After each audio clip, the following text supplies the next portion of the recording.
Matt Crehan. I'd like to talk to you tonight about the new jail that the county's proposing. I don't know how many people have heard about it, but it's been in the works for some time now. And the county is doing it dishonestly. Now, you think that if you're going to build a new jail, the least you should do is be honest with the people about it. They're not. What they're going to try to do is, instead of putting this on the ballot for all of us to vote for, they're going to go ahead and bond for it. Now, when you sell bonds, you're going to sell between $30 and $50 million of bonds for a new jail. What that means is that when you take a look at the county budget after the fact, all the services that you depend on up here are not going to be available to you, or if they are, they're going to come at an extra cost, because they're simply not going to go ahead and have the money to pay the bonds to go ahead and pay this thing off without cutting somewhere. Then what they're going to go ahead and do is raise the capacity of the jail. First they were talking 600, then they went ahead and knocked it down to 528. Right now there's technically 378. So what that means is more jail guards. Well, if you have more jail guards, you're going to have more salary and benefits to pay. So the next item on their hidden agenda is to go ahead and come at us for a county-wide millage increase to pay for the thing. In other words, first we're going to build it without giving you an opportunity to say yes or no. After that, we've got to go ahead and staff it. So now we're going to go ahead and come to you for a millage for that. The other alternative, of course, is to disband the road patrol. Basically, the sheriff is obligated to have road patrol for emergencies only. So any type of other type of police activity that you normally call the sheriff for doesn't have to be there. Now, I'm aware that at one time you had a constable out here. I don't know if he's still, he's been constable forever, but I don't know if you still have him or not, but that's who you'd have to rely on to go ahead and take care of the policing. The county has a history of jail problems, and I don't mean just by the type of people that are in jail. The county had a lawsuit filed against it in the early 90s, and it was done by the sheriff saying, look, we need more jail space.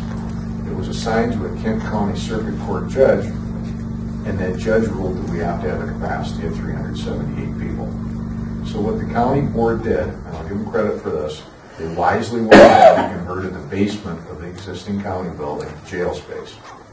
We now have enough jail space. We went from about 250 to about 400 beds.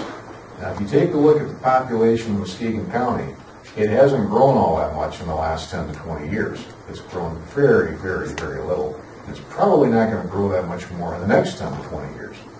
But what they want to do is 528 beds for the new jail, and they also are planning on expanding it. So they're going to be looking at close to 1,000 beds. It's probably going to be the next 10 to 20 year program.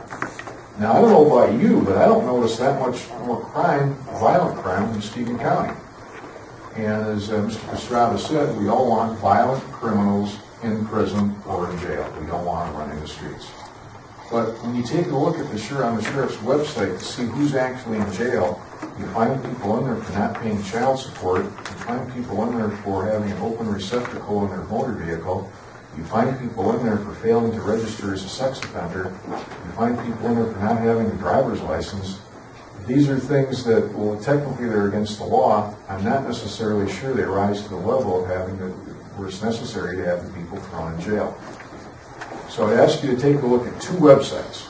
One of them is called derailthejail.org. That's got a lot more information on it than I can tell you tonight. We started the derailthejail.org website probably about 90 days ago. Another website you want to go to is, I think it's muskegonsheriff.org or .com. Take a look at the inmates in the jail. And this does take a little bit of time. I did this at random one night. I looked at everybody that was in there. And that's how I got the numbers I got, is to figure out, okay, I said to myself, you belong in there, you don't belong in there, you belong in there, you don't belong in there, et cetera, et cetera. The county last week, or the week before last, had a meeting on the new jail in downtown Muskegon, and they hired a consultant to go ahead and come in and tell us what we need and don't need. It's always surprising to me how they have to go out of town to hire a consultant to tell us what we need and don't need, but that's what they did. Of course, the consultant recommended a brand new jail. There was no discussion at all about rehabilitating the existing one, which is really all that's necessary here. Of course, these consultants also design and build jails. So obviously, if you're in the construction business, designing, building, you're going to recommend that we need a new jail, regardless of whether the people really want it or not. So that's something that has to be considered in the overall scheme of things as far as what the county's trying to do. The reason I'm here tonight is we need your help on this. We need the township boards to say to their county commissioner, in this case you've got Mr. Yeager, and he's one of the most honest and straightforward ones down there. And he's indicated, look, one way or the other, this has to go to a vote of the people. You can't have that big of a countywide expenditure without the people voting on it. The sheriff, unfortunately, has said, I would just as soon bond for it without taking it to a vote of the people. This is too big a project not to vote on. This is something that takes away our rights as citizens to make the decision of whether we want a new jail. It's all up to us. If we decide we want one, then we go ahead and vote yes on it. If we decide we don't want one, we vote no on it. The county doesn't want to give us that opportunity. The county is the secret, these are these secret plans that big government always does, and it leaves the little people so and then we wonder why do people distrust the government so much? That's why. Because they're making decisions that are behind closed doors, under the table, in smoke-filled rooms. And that's exactly what they're up to, and we need to go ahead and put a stop to it. We need to say to them, look, first of all, study this issue over a lot more. All that's really, really necessary is to use a little more common sense here. When you take a look at the people in jail right now, 65% of them haven't even had a trial. But when the district court judge artificially sets bond too high where they can't make it, and the public defender that 90% of them have, who is incompetent by definition, doesn't make a motion to go ahead and have the bond reduced, you have jail overcrowding. And then it's a manufactured calamity is what it is. It's something that could be easily taken care of with a little common sense, but unfortunately that's lacking in the county government today. So those are my comments for tonight, and I certainly thank you for allowing me to speak. Thank you. Could you spell your last name, please? C-R-E-H-A-N.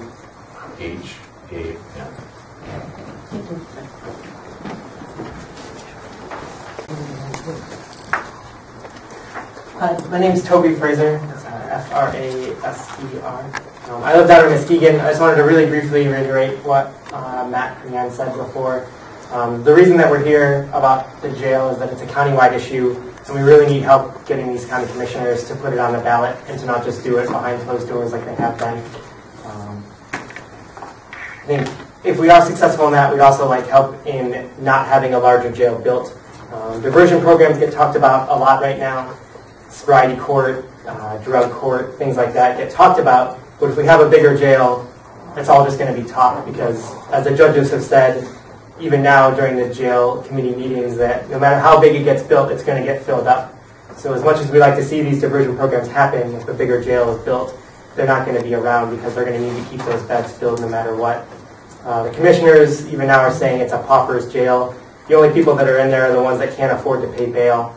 So that's just not right to say that the only reason you're stuck in here is because we have this bail system that you can't afford, with 65% of the people being pre-trial that we're paying for to stay there when they could be with their families. Also, 76% of the people going into the jail are unemployed.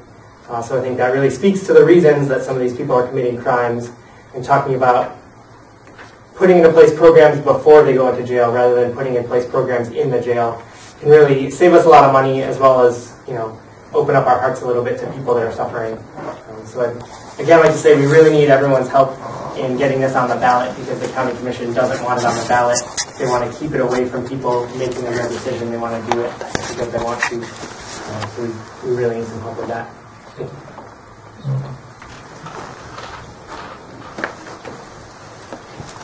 you.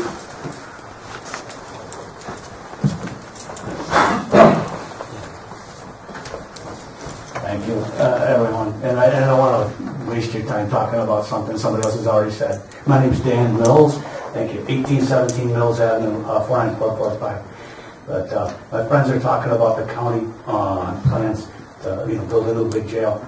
And you may wonder, why are we talking to you? If it's a county plan, and we should be down at the county building maybe, and who we are there.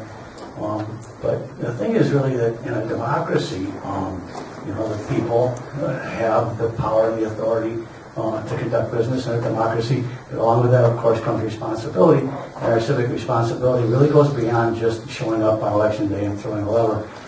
We really have a duty to be informed and to take action on what we learn. Now, it used to be a lot easier when I was a youngster to become informed because I'm not just reading the newspaper. There was competition in the news back then.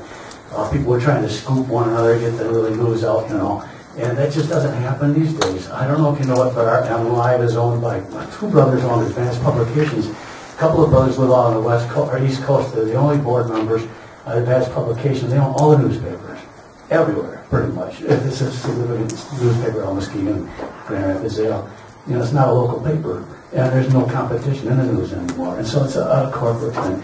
And capitalism. And, United States, USA stands for capitalism now. I know it used to stand for democracy. I still, appreciate democracy, and that's why I'm here. Like my friend said, this county plan is intended, and if you see our website, derailthejail.org, we show up and we take videos, and you can see for yourself what the newspaper doesn't report. And there's a county administrator making it very clear that this is a profitable thing, that they're actually building a new jail, and their intention is to have partnerships with the state and the regions to bring in more residents, and it's to raise revenues. And she says this very clearly. It's a revenue generator for a few people. Now, the rest of the regular workers get laid off, and that's to get the cost down to zero so that a few people can make a whole lot more money, and they're going to stack these cages up like chicken coop and let the chickens start laying the eggs, so they can start collecting in a very efficient way. Now, why such a huge jail? Because 820 beds, and it's going higher than that. They're going to expand this thing, partnerships all around the state. How could you possibly bring a person into a jail where they meet with their families? That's out. And this just came out in this record they just had recently. The health department worker was saying, where do they meet with their families? There is no place for that. They compromised, they cut that out. There's no place for the residents to meet with their attorneys. There's no place for the residents to meet with the judge. It's all flat screen.